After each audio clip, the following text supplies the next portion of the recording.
3 days had passed since Emily Warren vanished from her quiet Brookhaven home. What began as a desperate search had now become something darker, a town divided by suspicion, fear, and whispered secrets.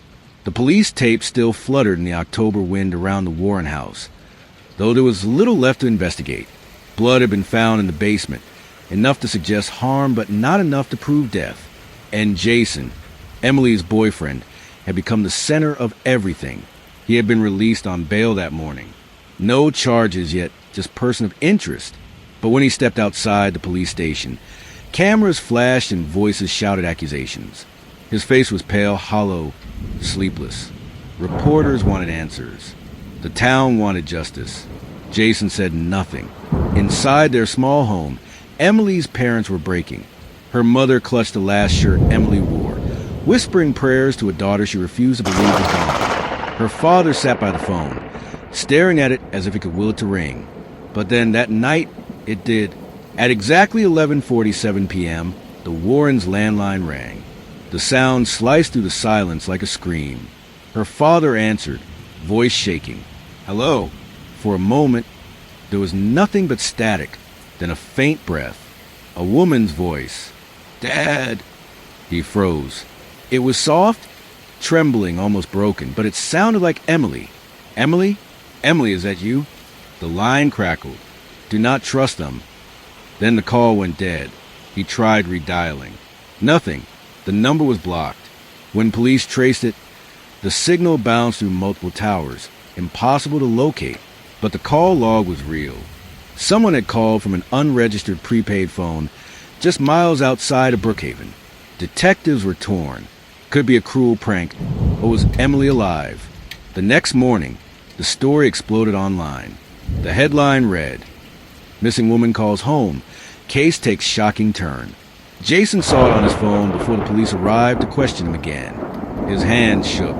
"She called them," he muttered. "Then she is alive." But detectives were not sure. One officer noted that Jason's reaction seemed too calm, almost rehearsed. Another believed he was genuinely in shock. Meanwhile, people in Brookhaven began talking. Some said Emily had run away from a violent relationship. Others claimed Jason was covering something up, that maybe she had discovered something she was not supposed to. Then came another clue. A gas station attendant 20 miles outside town reported seeing a woman who matched Emily's description. She looked disoriented, scared. When he tried to help, she hurried into a waiting car, a black sedan with tinted windows, and sped off. The attendant did not get a plate number, but he remembered one thing. The driver had a distinct tattoo on his wrist, a cross with 2 vertical lines. Police cross-checked known locals with similar tattoos, but found nothing. It did not match Jason. It did not match anyone they had interviewed. By the end of the week, the case had grown heavier, stranger. Detectives began to wonder, was Emily's disappearance really a domestic case gone wrong, or was something else pulling the strings? One evening, Detective Claire Monroe sat alone reviewing the case file. She stared at the photo of Emily's basement, the blood near the washing machine, the overturned chair, the shattered glass. Something about it did not fit. The scene looked staged. Then she found it, a faint shoe print in one of the older photos, one no one had mentioned. A men's size 11 boot, muddy, with a tread pattern linked to a security contractor that had once worked at a private research lab outside Brookhaven. Claire's pulse quickened. That lab had shut down 2 years ago under suspicious circumstances involving missing funds, leaked data, and anonymous whistleblowers.